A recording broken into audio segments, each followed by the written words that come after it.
nacionais, desde a Nova Zelândia, Canadá. Agora, recentemente, por exemplo, temos estado em parceria com outros países que até não estão necessariamente envolvidos com ciência polar, mas têm jovens interessados nas regiões polares, como, por exemplo, a Apex Nigéria e a Apex Angola.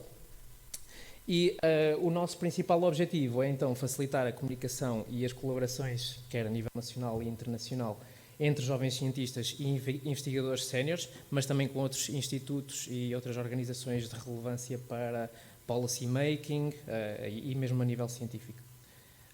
E também, lá está, divulgar oportunidades de desenvolvimento de carreira académica, outros tipos de colocações que possam existir nestas áreas. E pronto, dar a entender um bocadinho aquilo que nós fazemos e promover também a literacia científica quanto às regiões polares, dado a todos os problemas, alterações climáticas, o impacto humano, etc. E pronto, lá está, promover atividades educacionais e então tentar chegar a diversos públicos, sejam eles mais relacionados com as áreas polares, sejam eles desde crianças ou até aos políticos. Portanto, a Apex foi fundada em 2007, no Ano Polar Internacional. Esta Apex, Portugal, também foi desenvolvida relativamente nessa altura, até pelo nosso orientador, José Xavier, que esteve também na fundação da Apex, e depois, desde então, temos desenvolvido várias atividades, sendo, por exemplo, em 2010, o primeiro workshop Apex, que normalmente decorre associado a uma conferência, a Conferência Portuguesa de Ciências Polares, dinamizada pela ProPolar, Programa Polar Português, e neste workshop nós tencionamos apresentar diferentes ferramentas para os jovens cientistas, sejam eles das áreas polares ou não. E pronto, entretanto o meu colega José Abreu também irá falar um bocadinho mais. Em 2013 participámos pela primeira vez nas Semanas Polares, que são 2 eventos que ocorrem nos equinócios, portanto em março e depois em setembro, nos quais nos dirigimos às escolas para apresentar aquilo que nós fazemos e curiosidades a níveis de ciência polar. E em 2014 começámos com a rúbrica Ciências às Claras, nos quais pegamos em artigos científicos que tenham sido publicados recentemente e que sejam do nosso interesse e de quem faz parte da Apex Portugal, e desconstruímos de maneira a que as pessoas do público em geral possam perceber e depois incorporar esse tipo de conhecimento no seu dia-a-dia ou só mesmo por questões de curiosidade. E depois, além disso, existe outro tipo de eventos, estes se calhar mais direcionados para representantes da Apex, no qual de facto há uma estimulação de estabelecer colaborações entre os jovens cientistas, que depois provavelmente acabam por gerar colaborações no futuro. Ora, este aqui são umas fotografias dos eventos que nós fomos desenvolvendo. Por exemplo, ali em cima foi a participação da Apex em Davos, e depois algumas fotografias dos nossos workshops. Este aqui é só um slide demonstrativo que, de facto, em 2007 haviam apenas 2 membros e temos vindo a crescer. Temos vindo a ter também cada vez mais pessoas de diferentes áreas. Eu e o José já somos considerados mobília da casa, já estamos na Apex desde 2017. E então, em 2023, podemos ter aqui, de facto, as pessoas que nos acompanham, desde estudantes de licenciatura, estudantes de mestrado, quer estejam eles ligados com a área de biologia marinha ou não. Temos pessoas das áreas das ciências sociais. Recentemente, temos até uma jovem, que é a Celine, que trabalha na Marinha em relações internacionais, ou seja, assim, algo mais fora da área da académica. E pronto. Ora, estes são alguns tipos de atividades que nós fazemos, nomeadamente o workshop que decorre anualmente, os eventos de ciência, nomeadamente participação em feiras de ciência. Já estivemos, por exemplo, em Oliveira do Bairro, também estivemos o ano passado no FICA, em Oeiras. Webinars, Também temos as nossas redes sociais e newsletters nas quais somos bastante ativos em partilhar novidades e as próprias outputs que nós temos. Semanas polares, nos quais vamos às escolas. Conferências nos quais participamos e mostramos o trabalho que nós temos vindo a desenvolver enquanto um comitê executivo nacional e dinamizar no que toca à educação. E o Ciências às Claras. Agora, podes falar tu agora. Bom dia a todos. Como o meu colega disse, nós estamos aqui, e o Ruben também falou disso, a vender um bocadinho a nossa associação e o que é que nós fazemos. E basicamente o Ruben tocou muito do que é que uma associação também é importante e hoje em dia é importante, em termos de comunicação, porque, e tivemos a falar isso também com os vossos colegas, se calhar há 10, 15 anos não havia tanta essa importância com comunicar ciência ou trazer essa ciência ao público. E hoje em dia cada vez é mais importante, tanto comunicar como pelos meios digitais. E nós, como associação de jovens, tentamos trazer um bocadinho de tudo e trazer ferramentas, mais especificamente em temas de ciência polar, mas são ferramentas que dão para todos os jovens. Estes são alguns dos workshops que nós temos vindo a realizar e basicamente têm tocado desde como arranjar financiamento ou fundos, através de bolsas ou de outras organizações, ligar, por exemplo, essa arte à ciência, como é que podemos incorporar as duas e também vender o que nós fazemos melhor em termos gráficos. Por exemplo, os caminhos que podem tomar e, por exemplo, quando vocês estão na licenciatura ou mestrado, podem questionar muito isso, que caminhos é que vocês podem seguir, tanto investigação na academia, ou como ONGs, ou mais a nível empresarial, e também tivemos workshops sobre isso, e tentamos cada ano. Este workshop organizamos anualmente, em outubro ou novembro, e tentamos cada ano toque num tema diferente que vos dê ferramentas. Também já foi, por exemplo, sobre softwares para analisar em termos de investigação, por exemplo. Vamos tentando tocando para vos dar, por exemplo, ferramentas, e lá está, apesar dos temas serem sempre um bocadinho na ciência polar, as ferramentas que vocês aprendem, as skills, podem ser para qualquer área científica. Este foi só o exemplo do ano passado, que foi na Universidade de Faro. Nós vamos trocando de universidade para universidade cada ano. Também já tivemos, acho que foi há 2 anos, ou ano passado? Sim. 2021 tivemos aqui no CIMAR, exatamente.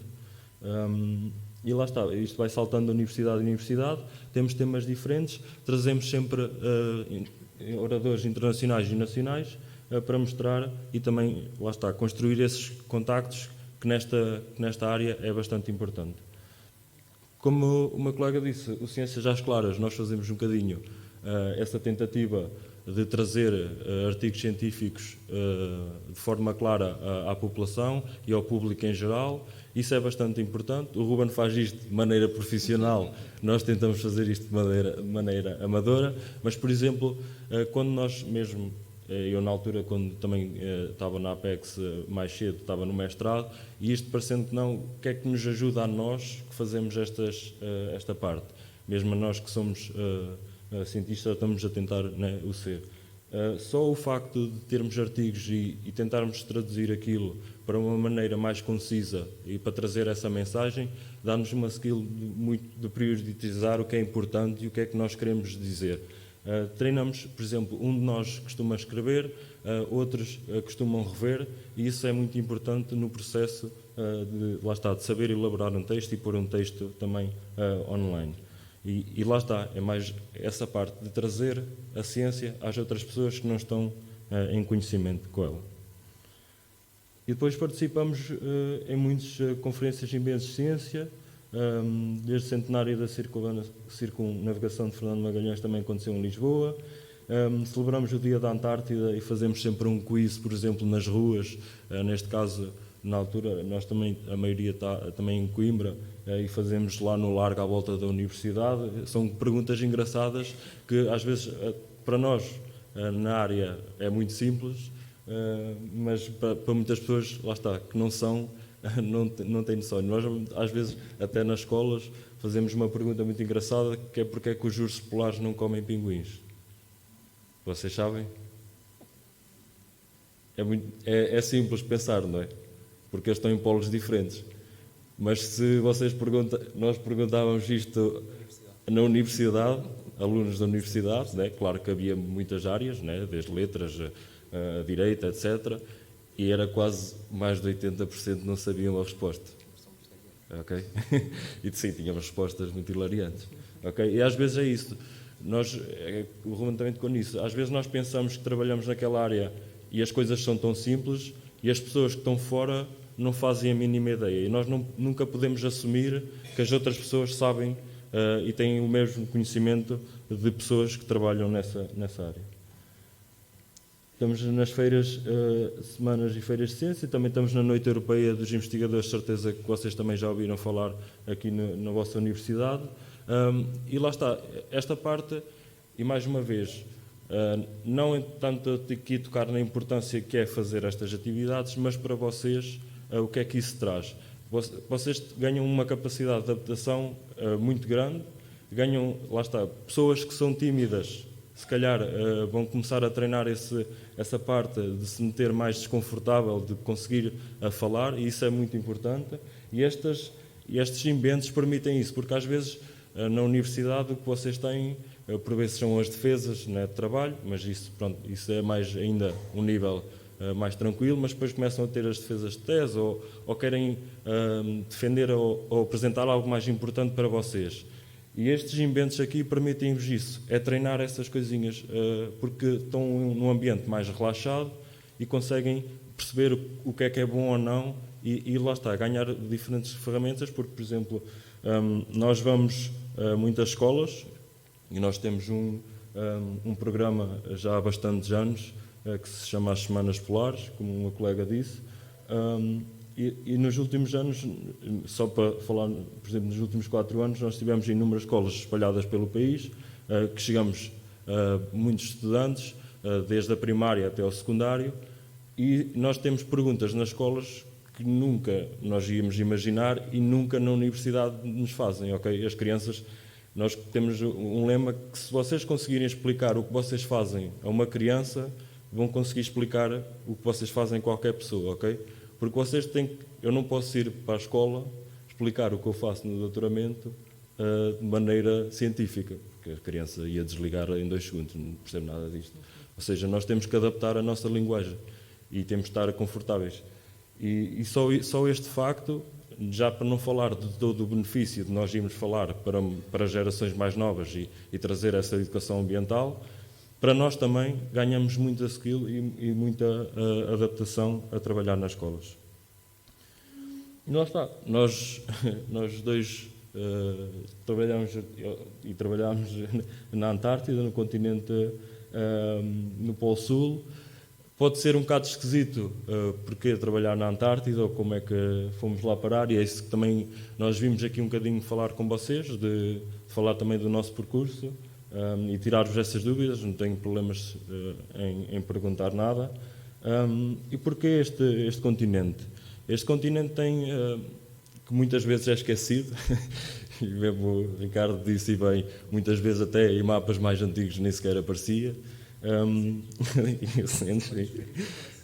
Porque este continente, que é maior que a Europa, é bastante remoto e é bastante difícil de acesso. Mas é um continente gigante e que tem características completamente diferentes dos outros, desde as suas propriedades tanto na água como no ar. E mesmo essa parte de trabalhar também na Antártida e explorar, conseguimos ter sítios inóspitos que estão completamente, só para terem noção, a Antártida, ninguém habita na Antártida a tempo permanente, e só aí já é uma diferença brutal para todos os outros continentes. E o que é que a diferença, por exemplo, entre a Antártida e o Ártico é que a Antártida, por exemplo, é um continente, certo? E o Ártico é apenas uma camada de gelo que se forma em cima do oceano. E, diferentemente, nós também já vamos tocar nessa parte, o Ártico tem reivindicações, ou seja, todo aquele território pertence a X países, que são os países que estão, digamos assim, no Ártico, como a Rússia ou o Canadá, esse tipo de países. enquanto que a Antártida não é de ninguém e esse é outro dos motivos que nós também já vamos tocar. Mas essas propriedades todas faz com que haja uma biodiversidade imensa, é um continente que é bastante rico em diversidade e abundância. Muitas das espécies que lá habitam são endémicas daquela zona, não se encontram em mais lá nenhuma parte do planeta, e isso também aumenta bastante o facto desta riqueza ser bastante interessante e crucial para proteger. Desde todas estas espécies que vocês veem aqui são endémicas desta zona, como por exemplo o elefante marinho. E lá, esta é o que eu estava a dizer, desta importância geopolítica e ecológica, tanto da Antártida como, por exemplo, do tratado que nós temos aqui.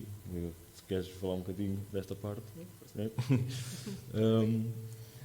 A Antártida, que nós vemos e podem ver ali no globo, toca e une-se a todos os oceanos que vocês conhecem, as grandes, maiores bacias que nós conhecemos, ao Pacífico, ao Índico e ao Atlântico.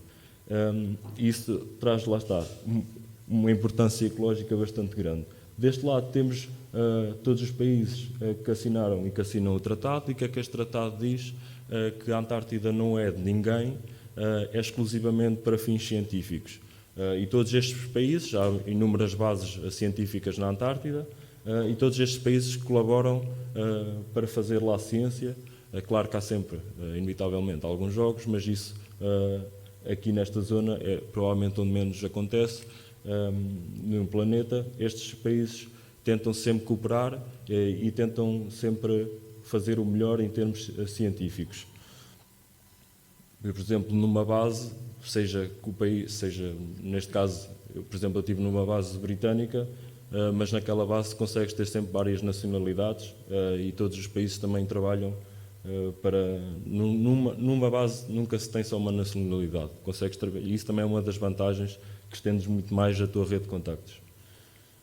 E lá está, as razões que eu estava a dizer, por exemplo, é uma área incrível de interesse também para a pesca, sobretudo a nível de 3 espécies, um camarãozinho pequenino que se chama o crilo antártico, muito usado para também comprimidos e fármacos com ômega 3. E toda esta rede, vocês veem a cadeia trófica, é muito importante, e muitas das espécies que vocês têm são endémicas e são assentes, por exemplo, nas espécies que são pescadas, que são exploradas, e daí também esta importância geopolítica e económica que há, que tem que ser tudo bem gerido. Felizmente, também na Antártida há uma organização, a pesca não é gerida de forma singular, e vocês até no vosso curso devem falar dessas partes. Aqui a pesca é gerida tendo em conta todo o ecossistema, incluindo também animais que até vivem em terra. Porquê? Porque todos os recursos são explorados e consumidos por todas as espécies, e nós temos esse conhecimento que é uma cadeia bastante importante, que se removemos uma parte essencial, pode haver ali uma cadeia de eventos bastante negativa. E lá está, aquilo que eu estava a falar há bocado, nós às vezes esquecemos também dessa parte. O oceano que circunda a Antártida é o oceano que depois vai estar em contacto com as 3 grandes bacias e promove uma grande troca também de nutrientes e oxigênio, tanto para estas bacias como para os outros animais. E por isso é que este oceano à volta deste continente é tão rico e permite haver esta quantidade enorme de espécies e abundância. E pronto, ou seja, depois desta brilhante explicação do Gabriel, o nosso objetivo então como biólogos marinhos é perceber então qual é o impacto que nós podemos ter naqueles sistemas e como é que podemos mitigar a nossa ação humana naqueles locais de forma a proteger um bocadito mais aquele continente. Portanto, agora focando um bocadinho se calhar até na nossa experiência, tentar explicar qual era o nosso objetivo, no que é que nos focámos durante o nosso percurso e dar um bocadinho o nosso know-how, como é que chegámos onde chegámos, porque é que tivemos as experiências que tivemos. Então, para começar, eu tirei, em 2013, entrei na licenciatura de Biologia em Coimbra e durante essa altura fiz vários estágios para tentar perceber aquilo que eu gostava, incluindo, por exemplo, antropologia forense. Eu gostava muito da série The Bones e percebi que aquilo não é para mim. E então depois acabei por encontrar a área da biologia marinha, pela qual apaixonei-me bastante depressa, e durante o meu mestrado em ecologia, também na Universidade de Coimbra, tive a oportunidade de trabalhar com organismos antárticos, neste caso 2 espécies de polvos, e o objetivo deste estudo, não entrando assim em muitos detalhes, mas era utilizar técnicas diferentes para tentar perceber apenas pelas estruturas, que são os bicos, a boca dos polvos, qual seria o tipo de alimentação que estes teriam e o tipo de adaptações morfológicas nestas estruturas ao tipo de alimento que eles consumiam. Pronto, neste caso, por exemplo, aquela espécie da esquerda, como tinha um bico muito mais robusto, conseguia-se alimentar de animais com carapaças, enquanto que o outro alimentava-se principalmente de peixes e nematos. Ora, e pronto. Depois, obviamente, este tipo de trabalhos, o objetivo é sempre publicar quando se quer ingressar na ciência e neste caso, justificou-me em 2 artigos e eu continuei interessado nesta área e mesmo depois do mestrado comecei a ganhar interesse, neste caso, no mercúrio como um indicador trófico, mas também como contaminante, e depois acabou, isto já foi no ano da pandemia, portanto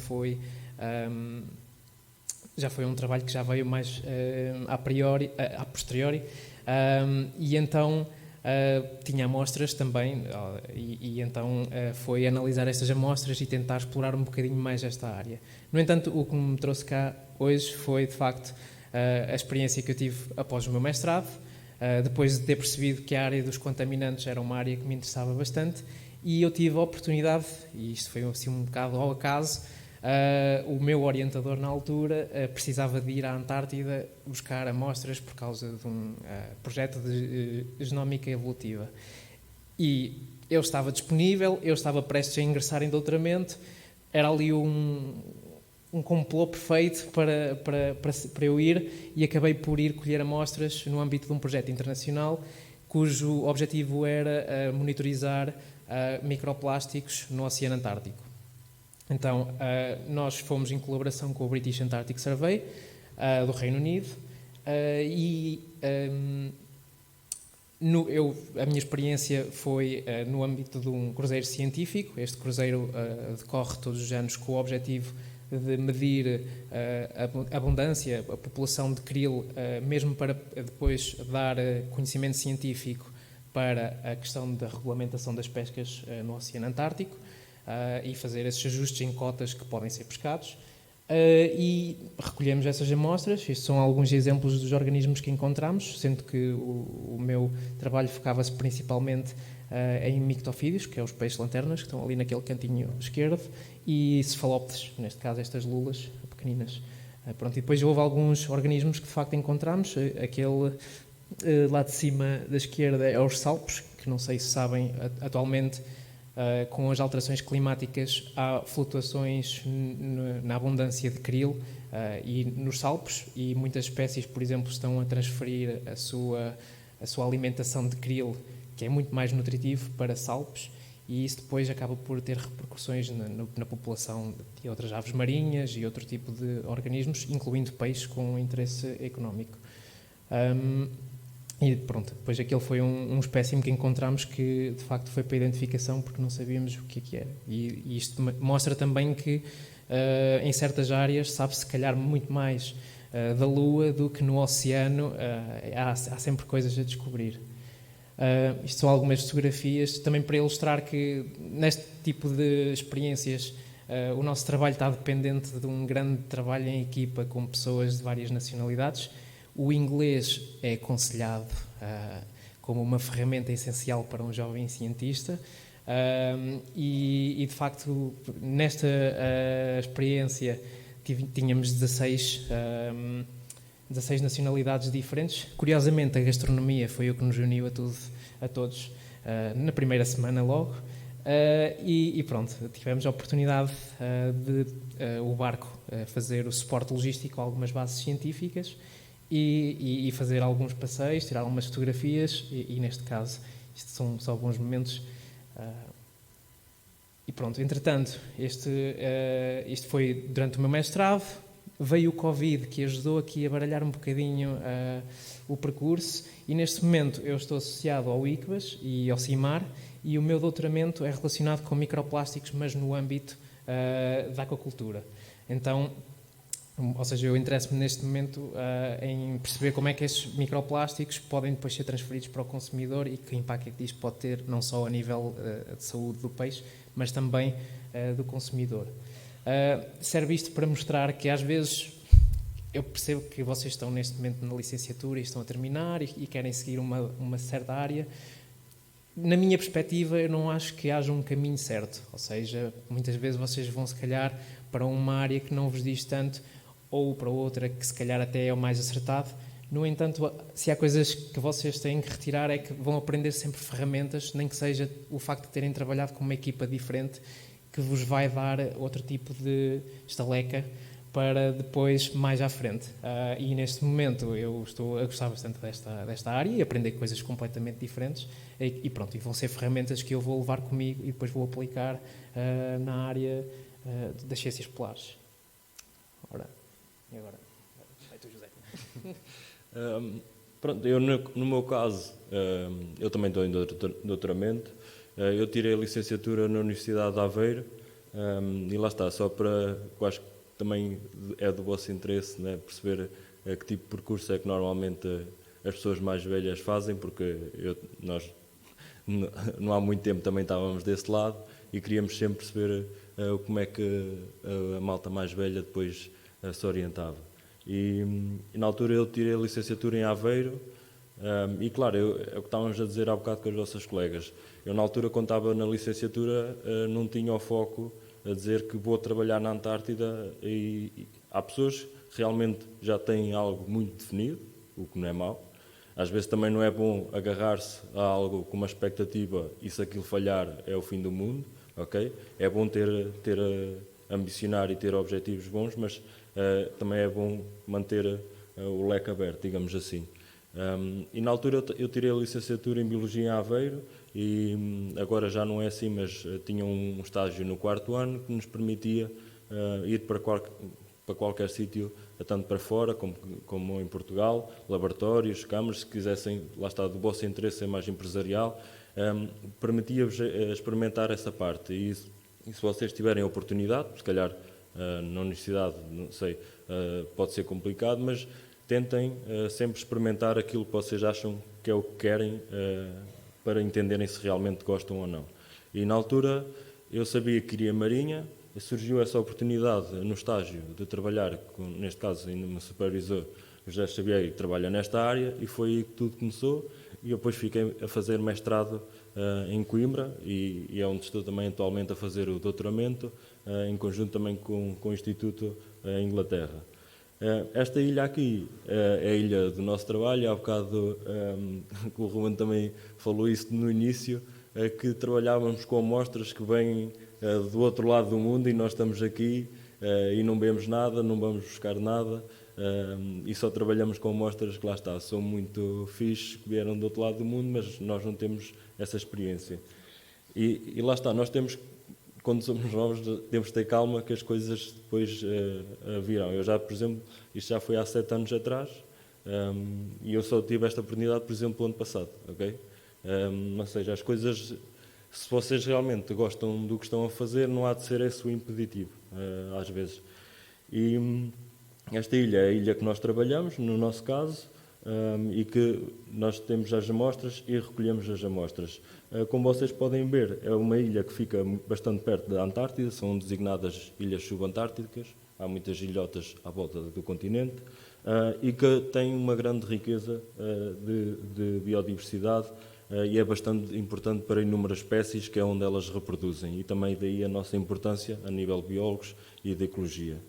No meu caso, no estágio, eu comecei a trabalhar com os lobos marinhos antárticos e ligado às lulas, já vão perceber porquê. E depois, no meu mestrado, trabalhei com o albatroz viajante, também ligado às lulas. E vocês até tiveram um workshop ontem, alguns de vocês, com polvos, e se calhar conseguiram ver algumas destas partes. Isto são as mandíbulas, os bicos das lulas ou dos polvos. o que eles usam para se alimentar. E lá está, eu trabalhei muito com isto, o Ricardo também, na altura do estágio de mestrado, e tínhamos estas amostras, e vocês têm aquela expectativa daquele mundo, mas na verdade nós estávamos a trabalhar com aquilo no laboratório, ok?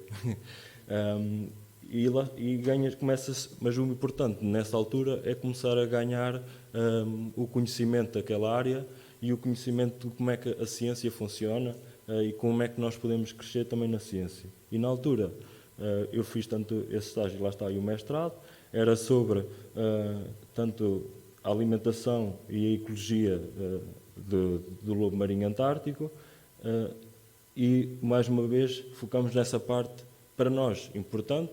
O Ruben também tocou nessa parte que os artigos científicos, há muitos artigos científicos, na verdade, que é isso, que por causa também dessa falta de comunicação, ou às vezes desse pensamento real do que, ok, nós estamos a fazer isto para quê e para que é que vai servir. E isso é importante antes de todo o trabalho, porque nós não queremos fazer um trabalho e lá está, ir para baixo da gaveta e ninguém sabe, ok? Por isso é muito importante ponderar essa parte antes. Mas para seguir a investigação, e nesta área que nós gostamos, os papers e os artigos científicos são bastante importantes e é para isso que nós também trabalhamos. E à frente, nesta parte do doutoramento, já explico porque é que pode ser também importante. Mas lá está, durante o mestrado fizemos inúmeras análises, também químicas, e é isso que eu também queria vos dizer nessa parte.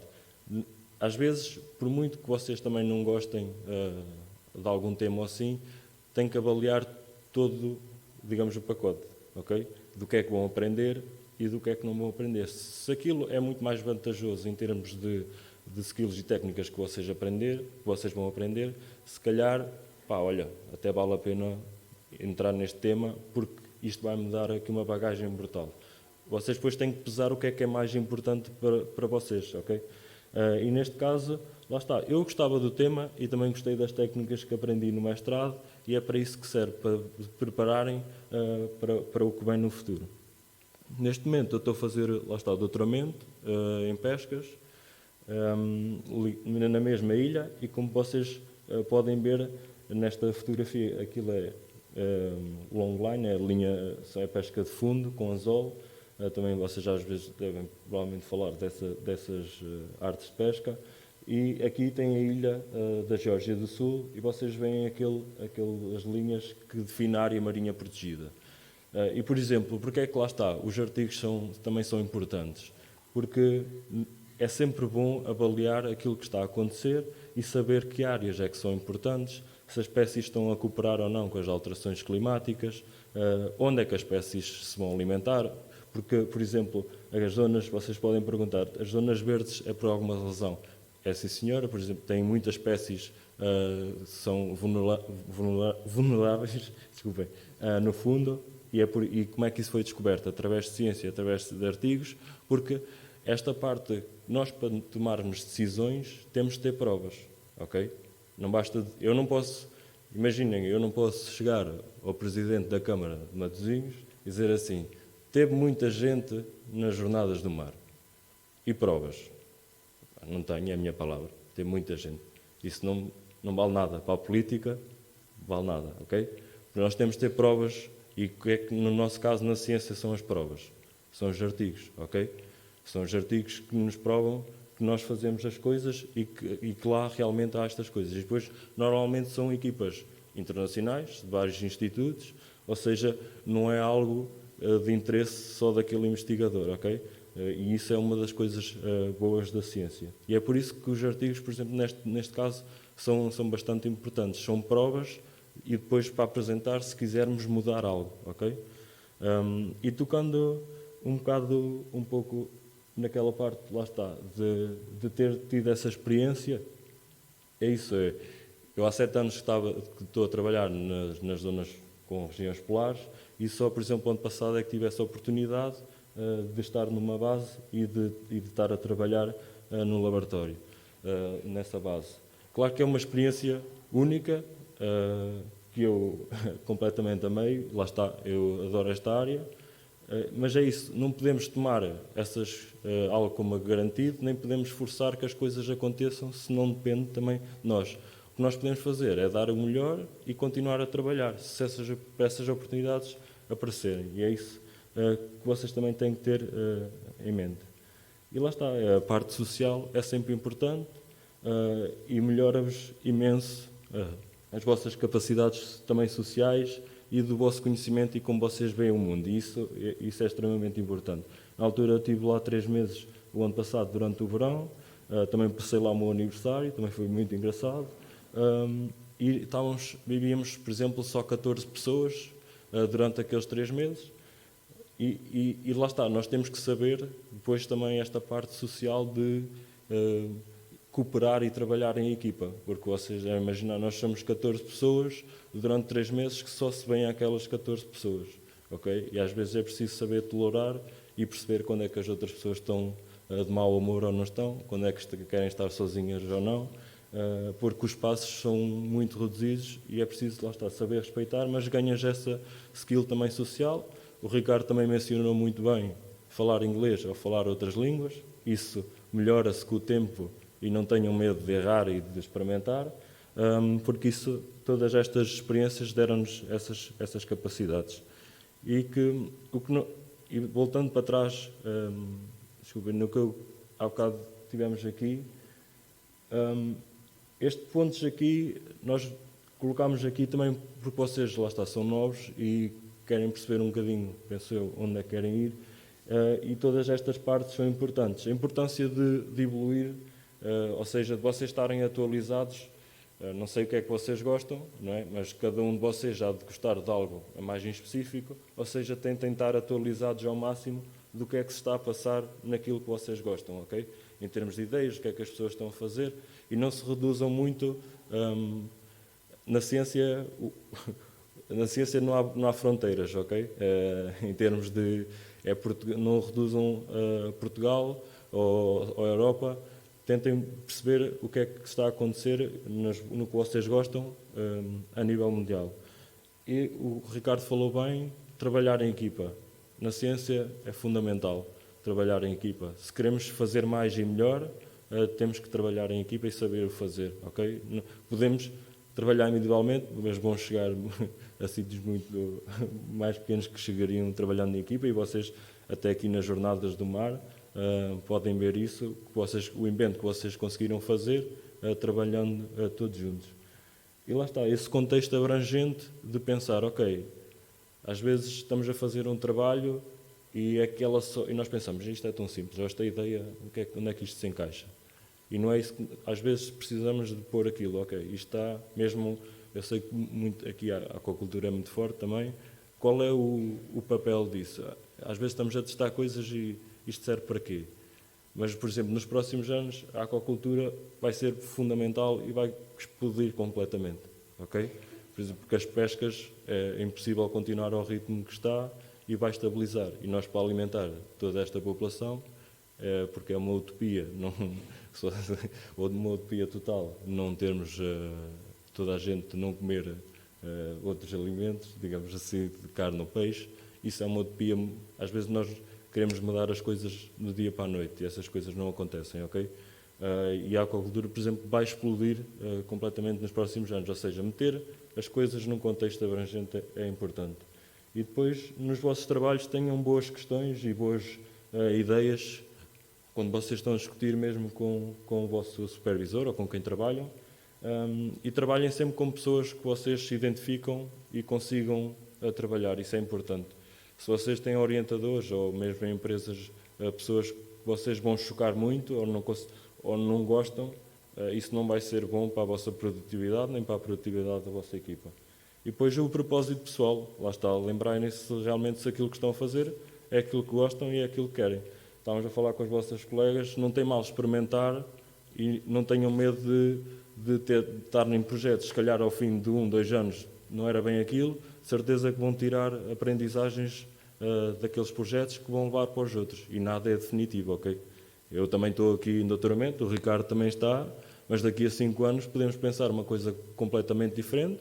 Olha, isto não é isto que nos está a satisfazer agora, não é isto o meu objetivo na vida, eu gostava de mudar. Ok, mudamos, nada é definitivo e é isso que vocês também têm que perceber. Já está, voltando a essa parte, que é o que nós queremos, que é enaltecer, e o Ruben tocou isto também muito bem, que na ciência nós queremos um pouco que a ciência seja a base da nossa sociedade, que eu acho que isso é que é o fundamental, e tocar um bocadinho nestas partes todas. Tocar na política, como eu vos disse, e nós temos esse caso, por exemplo, aqui do aeroporto de Lisboa, o segundo aeroporto estão a decidir fazer. Ou seja, nós tivemos investigadores durante anos que são apoiados, por exemplo, pelo Estado, a dizer que aquele sítio em específico é um sítio bastante importante e ecológico. E nós estamos a descredibilizar toda essa investigação e queremos meter um aeroporto nessa zona. Okay? E isso é completamente errado e a longo prazo é um pensamento completamente errado. E o que nós queremos fazer e que nós queremos, o objetivo de vocês, de jovens que trabalham, né, em ciência e que têm este pensamento mais ecológico, mais científico, é unir esta parte toda. No meu caso também, há as áreas marinhas protegidas, é isso o caso que eu vos falei há bocado, da ciência tem que apoiar e é a base, por exemplo, para manter áreas marinhas protegidas, o que vocês têm, por exemplo, no Parque da Arrábida. Todas essas partes passam por esta parte política que é apoiada na ciência. A cidadania, os professores, lá está, a comunicação de ciência hoje em dia é fundamental, porque se nós quisermos mover a população para atuar ou para estar sensível a algo, nós temos que explicar e temos que comunicar essa ciência. E lá está, muito parte de nós que somos jovens e somos as próximas gerações e temos um enorme também contributo para dar. Pronto. Se vocês tiverem algumas perguntas, nós também temos nas redes, se quiserem nos seguir ou lá está, ou ver o nosso trabalho, estar a par do nosso workshop. O workshop deste ano vai ser em Lisboa e, em princípio, nos próximos meses vão sair novidades sobre isso. Também, se quiserem, estando a par. Pronto, se quiserem fazer perguntas, lá está, sobre o nosso percurso, sobre como é que é trabalhar lá, algumas dúvidas que vocês tenham, estão à vontade para perguntar.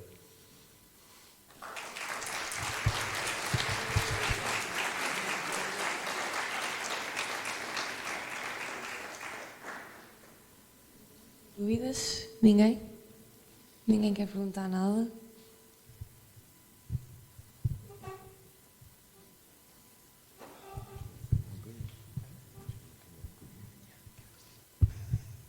Bom dia. A minha questão, pronto, vocês falaram que estiveram uns meses a fazer estudo, pronto, lá na zona da Antártida. Eu queria perguntar qual é que foi para vocês o principal desafio em estarem lá. No meu caso, foi a primeira experiência que eu tive internacional e longe de casa. Eu fui durante o verão antártico, portanto é o nosso inverno. O José esteve durante o inverno antártico, portanto o nosso verão.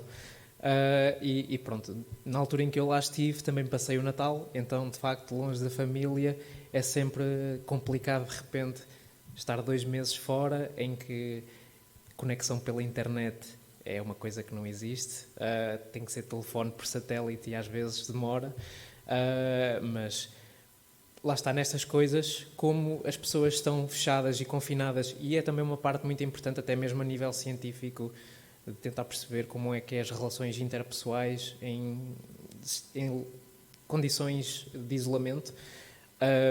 Foi bastante bom perceber o quão as pessoas se unem de repente, que temos aquele objetivo. Estamos aqui porque o indivíduo X precisa de colher amostras para o seu projeto, o indivíduo Y precisa de amostras, eu vou precisar do indivíduo X, portanto ele tem que me ajudar, eu tenho que o ajudar a ele, e estamos ali todos em trabalho em equipa. E acaba-se por criar ali uma família, uma conexão. É estranho porque é quase como se fosse um amigo de longa data, mas que conhecemos há um mês ou pouco mais. E eu diria que se calhar foi de facto o principal desafio, mas que pronto, a equipa com quem eu tive a oportunidade de passar esta experiência foi fantástica e fez-me sentir em casa na mesma. E tu?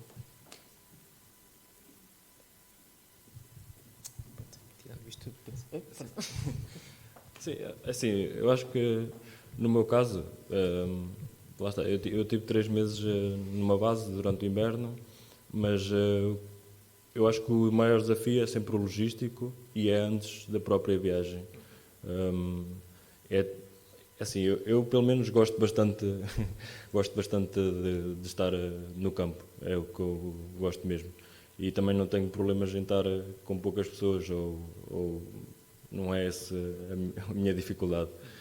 Mas é mais o desafio logístico de preparares tudo para teres a certeza que lá tens tudo para fazer o teu trabalho e para estares bem, não te esqueces nada, porque senão não tens outra hipótese. Sim, e para as coisas, não, lá está, se corre mal, não tens hipótese de resolver. Por isso eu diria que o maior desafio é mesmo o logístico, porque depois pronto, tu estás responsável também pelo teu doutoramento, né, e queres que corra bem. E essa parte, tanto das viagens, do material, do que é que se vai recolher, etc., eu acho que é a parte que cria mais nervosismo.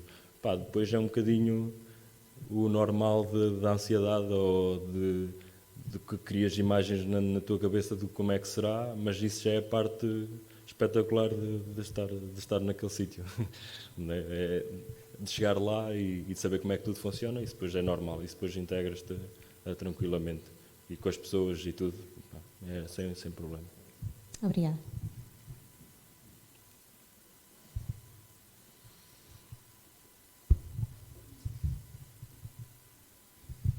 Bom dia. Eu queria perguntar como é que funcionava mais ou menos a oscilação das estações lá, visto que vocês estiveram em estações opostas. Pronto, ou seja, no meu caso eu estive num cruzeiro científico, portanto, imaginemos, grande parte dos cientistas até aproveitam esse tipo de cruzeiros para se movimentar entre estações científicas, exato. No entanto, isto ocorre, por exemplo, num período de 2 meses, está aquela equipa naquele barco, eles voltam, no meu caso, em Punta Arenas, no Chile, troca a equipa, a formatação do barco, aquilo são umas salas específicas, mas é tipo módulo, tira tudo, mete outro equipamento, vamos outra vez e nós precisamos disto e isto.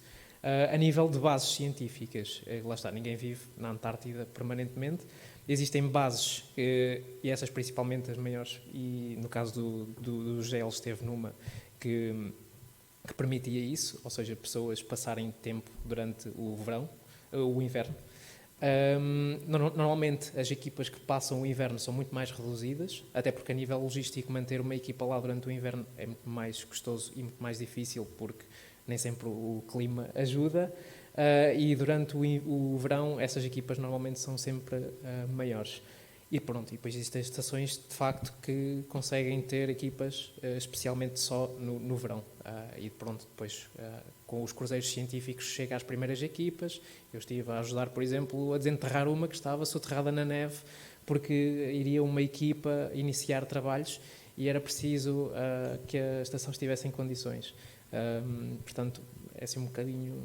Não sei se queres dar a tua contribuição. Sim, eu não sei se estavas também a referir em termos de meteorologia ou assim. Era isso, era Ok. sobre tudo isso. Ok. Mas lá está, estas partes são importantes porque é isso que eu disse também à vossa colega. O mais difícil é a logística. E é isso, há bases que fecham, por exemplo, no inverno, há bases que operacionam todo o ano, mas com menos gente, e depois há bases maiores que conseguem estar bastante tempo tranquilas. Mas sim, em termos de tempo, é assim, no inverno, no verão, por um lado também é mais engraçado porque os animais estão muito mais ativos. Lá está, do nosso ponto de vista, né, de biólogos. Estão muito mais ativos porque é quando reproduzem e quando vão até reproduzir, têm as crias, ou seja, há toda aquela atividade no verão. No inverno há mais dispersão lá está, da biodiversidade e dos animais. Em termos do tempo, onde nós estivemos e na Antártida, lá está, as diferenças de temperatura não são agrestes, onde estão as bases. Lá está, sim, das subantártidas, lá está, e mesmo das Antártidas, o problema não é bem a temperatura, estávamos a falar os dois disso ontem, é o vento. Mas, por exemplo, eu cheguei lá em maio, no início de maio, e na base ainda não só as montanhas e à volta tinha neve e gelo, mas, por exemplo, o chão ainda estava sem neve, sem nada. E depois em junho, julho, já estava completamente, já tinha as neves até à cintura, e há dias que não consegues sair, há dias que não, se tiver muito mau tempo e muito vento, não consegues sair, vais só de um edifíciozinho para o outro, mas estás sempre dentro dos edifícios, não és permitido sair, até há risco de avalanche e tudo mais. Às vezes, mesmo quando estava bom tempo, nós tínhamos sempre dispositivos connosco, quando íamos fazer trilhos ou assim, que nós tínhamos que levar por causa das avalanches, etc., ou por causa de saber onde é que nós estamos. Por isso aquilo muda completamente do inverno para o verão, mesmo, lá está, tanto em biodiversidade como o espaço. Eu lembro-me de ir em maio ao pé de um lago que estava rodeado de montanhas, aquilo era super bonito, ainda estava verde, e a água estava em estado líquido, e eu lembro de ir lá em julho, e é difícil depois conseguires guiar-te pelo caminho e tudo, de chegar àquele sítio, aquilo estava completamente diferente. E, por exemplo, isso é bastante importante. Se tens de te movimentar, tu perdes os pontos de referência completamente, porque depois fica... É o branco mais puro que eu já vi na vida, e aquilo tu perdes completamente. O caminho era sempre assim, mas eu não conseguia perceber onde é que estavam os vales ou não. E, por exemplo, isso é outra das coisas quando se está lá, essas partes de logística têm que ter muito cuidado quando vais para fora e tudo mais, porque um erro pode correr muito mal, e quando eu digo muito mal é muito mal mesmo. Podes, né? Porque se vais fazer um trilho, buscar amostras ou assim, normalmente nunca vais sozinho. Havia áreas que tu podias ir sozinho, depois havia áreas que tu podias ir em grupo, e depois há um limite que já não podes ir. E a esse limite não podes ir, normalmente é porque tu não tens tempo de ir e vir quando está a luz, porque também o dia é muito mais curto. Por isso é tudo a pensar nessas partes. E depois, mesmo quando tu ias sozinho, tinhas de ter super cuidado, ias com os dispositivos todos, porque, lá está, acontecendo alguma coisa, é muito complicado auxiliar-te, estando para lá meio perdido no meio, naquelas circunstâncias. Mas sim, se alguém, em termos de tempo, é aguentável. A roupa também ajuda. Mais alguém? Bom dia, eu sou de uma área um bocadinho diferente, sou mais de química, mas pronto, a área daqui do mar também é interessante para mim. Então há bocado tinha falado, eu não tenho muito bem noção que equipa é que pode integrar pronto, nas vossas expedições, há também mais de outras áreas, e que papéis é que podem ter, porque tinham falado em análises químicas e assim. No que toca a químicas e áreas, mesmo, por exemplo, no cruzeiro científico, há equipas multidisciplinares. E então havia pessoas específicas para fazer análises químicas da água, e existe também estudos de monitorização no que toca a esses parâmetros todos. E lá está, pronto, mesmo a biologia acaba depois por ir beneficiar desse tipo de conhecimento. Portanto, normalmente as equipas eles tentam que seja o mais multidisciplinar possível. Mesmo outras áreas, no meu caso, nós tínhamos, por exemplo, um rapaz que também estava nas ciências sociais e queria estudar mesmo o facto o trabalho em equipa, tentar perceber, ou seja, lá está, acaba por haver muita interligação entre diferentes áreas, e depois acabamos todos por beneficiar do conhecimento. Não sei se tu tinhas químicos no teu? Não. Lá não tínhamos químicos, porque também, lá está, estávamos na parte do inverno e a equipa é muito mais reduzida. Tínhamos engenheiros, mecânica, elétrica, etc., mas é mais também para manter a própria base. Mas lá está, é como o meu colega está a dizer, isto hoje em dia cada vez mais é tudo complementar, e os estudos e isso tudo se quer que se complemente. Por isso há muitos químicos, e mesmo em Portugal tens outras equipas a fazer também ciência tanto no Ártico como na Antártida, desde químicos, geólogos, tens físicos também, tens os glaciologistas, o pessoal que trabalha com os glaciares e tudo mais. Ou seja, tens inúmeras áreas a trabalhar, e química, de certeza, é muito forte também na Antártida, mesmo muito. Obrigada. E agora, só para fazer uma ressalva, e mesmo, por exemplo, no site da Apex, há constantemente a aparecer oportunidades para químicos, portanto.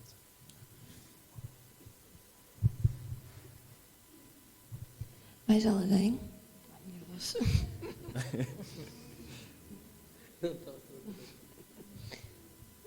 Mais uma, não? Ai, minha voz falhou mesmo. Pronto. Então, vamos... Olá, bom dia. Só mesmo por curiosidade, eu gostava de perguntar como é que funciona, por exemplo, a nível de cuidados médicos, por ficarem tanto tempo assim num lugar isolado. Como é que é essa parte? Vai algum profissional ou é só confiar nos kits de primeiros socorros? Somos super saudáveis. Estou a brincar. Podes falar não, nós quando, antes de ir, temos que fazer inúmeros check-ups e exames médicos, lá está, para ter a certeza que somos saudáveis e estamos bem e não temos nenhum problema. Mesmo assim, isso não é um impedimento. Muitas pessoas às vezes têm, lá está, algum problema mais a nível de saúde ou assim, mas é assim, se não for muito grave, não pode ser algo que a pessoa possa ter repentinamente, porque isso seria impossível, mas se coisas mais leves ou assim, isso é tranquilo. Mas é isso, nós fazemos os check-ups todos antes de ir e aquilo é bastante rigoroso. Pá, no nosso caso, nós ainda somos jovens e graças a Deus estamos bem. Mas sim, mesmo na base nós tínhamos um médico, no caso do barco também, temos uma médica a tempo inteiro e há mesmo uma sala com inúmero equipamento, pá, e mesmo operações simples e tudo, aquela médica que na altura estava na minha base, estava preparada para fazer, inclusive até na altura nós também fazíamos, por exemplo, testes de Covid e tudo na base. Lá está, eles também faziam check-ups, por exemplo, até dos dentes, ou seja, a médica está preparada e tem informações para aquilo e caso aconteça algo mais grave, nós estamos precavidos. Claro que se for doenças complicadas, isso já é diferente.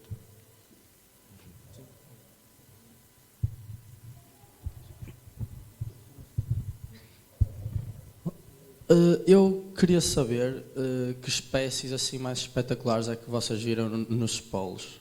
Isso é mais a minha área, então estava interessado nisso. Eu tenho que dizer que o meu top foi baleias. Baleias de bossa, baleias azuis. De repente, passado 5 dias de estar num barco, encontrar icebergs por todo lado e um grupo de baleias de cerca de 60 a alimentar-se de krill à volta do barco, aos saltos, foi para mim o top, de facto, da minha experiência.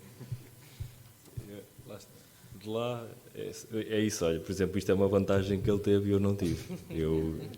Eu vi uma baleia muito longe, raramente. Okay? Mas em termos de animais, eu acho que tu estás lá e tu sabes como é que aquilo acontece, né? E tu vês os documentários cá e etc. Mas, por exemplo, só estás a chegar e vês 30 pinguins ou 40 pinguins sempre a saltar na água, tipo a nadar, é descomunal. Ver os pinguins de perto, ver as focas mesmo, e há bocado estava a contar também à vossa colega dos elefantes marinhos, que são animais gigantes, e ver aquilo ao vivo, nós até quando fomos dar a primeira caminhada, nem sabíamos se o caminho era bastante estreito e estava uns elefantes marinhos mesmo perto do caminho, e nós era a primeira vez que estávamos a contactar com aqueles animais e nós achávamos por bem que se calhar era melhor não arriscar e passar à frente. E depois na base, quando voltámos, eu e o colega estava comigo, o pessoal estava na base, riu-se de nós na brincadeira, porque afinal eles não fazem nada se nós passarmos tranquilamente, e depois é verdade. Mas lá está, mais uma vez, porque é inverno. No verão aquilo é um frenesinho, porque estão a reproduzir e se calhar já não é. Mas sim, elefantes marinhos, incrível, lobos marinhos jantares são muito engraçados e fazem sons muito engraçados também. Mas assim, lá está, e se és apaixonado pela vida selvagem, ver aquilo tudo a acontecer, porque às vezes também nos comentários vemos as coisas separadas, né? Vemos a parte dos pinguins, vemos a parte das focas, e ali está tudo a acontecer ao mesmo tempo e estão todos juntos a coabitar, e vejo aquilo a acontecer em grande plano, é incrível. Já agora, se calhar, só dar aqui um outro ponto. Eu não sei se isto aconteceu com o José, mas no meu caso, durante o verão, a nível de biodiversidade, aquilo está por todo lado, animais por todo lado. E uma das coisas, por acaso, que eu senti durante a expedição foi o quão depressa ficas do género, ok, hoje vi pinguins, amanhã estou ali pinguins na mesma, mas é tipo, pinguins, mas estão ali focas, vou ver focas. E então de repente parece que a atenção, ok, já mudou depressa e pronto. E depois de facto num local daqueles uma pessoa começa a valorizar um bocadinho, a desligar e a abrandar e perceber, ok, espera, eu estou num local espetacular, estão aqui animais que eu nunca vou ver mais na vida, se calhar. Portanto, deixa-me abrandar, perceber aqui e realmente desfrutar disto. E pronto. Eu queria saber como é que funcionava mais ou menos a viagem de... Pronto, vocês são daqui de Portugal. Como é que chegaram à Antártida? Falar um bocadinho sobre as rotas que tomaram e por aí fora. Portanto, eu estive uma semana no Instituto em Cambridge, o British Antarctic Survey, a fazer os últimos preparativos. Depois foi 24 horas de viagem, Porto-Madrid, Madrid-Santiago do Chile, Santiago do Chile, Punta Arenas, que é o local onde Fernão Magalhães colocou, aquela cidade é toda dedicada a Fernão Magalhães, ou Hernando Magalhães, na verdade. E depois saímos de Punta Arenas, fomos até à Ilha Antártica, neste caso as Órcades do Sul, depois andámos lá a pescar, Geórgia do Sul, voltámos às Falklands e depois voltámos às Punta Arenas e fiz a viagem no sentido inverso. Mas no caso do Abreu foi ao contrário. É mais simples. Sim, sim. Quer dizer, este ano vai ser um bocado semelhante, mas na altura, lá está, nós temos esta parceria com o Instituto Antártico, com quem trabalhamos, britânico, com quem trabalhamos, e é que faz também esta ponte. E o ano passado, lá está, fui para a Inglaterra, e depois de Inglaterra fui num voo que é militar, mas vai para umas ilhas também que são britânicas, que são as Falkland, que é na ponta da Argentina, e depois lá apanhei um barco para a ilha, que é a única maneira de chegar àquela ilha é de barco. E lá está, é já um voo engraçado de 22 horas. E 6 dias no barco. Sim, 6 dias no barco. Obrigada, podem descer para a cantina, para os almoços, e é para voltar às 2 da tarde, por favor. Ok? Para outra palestra. Obrigada.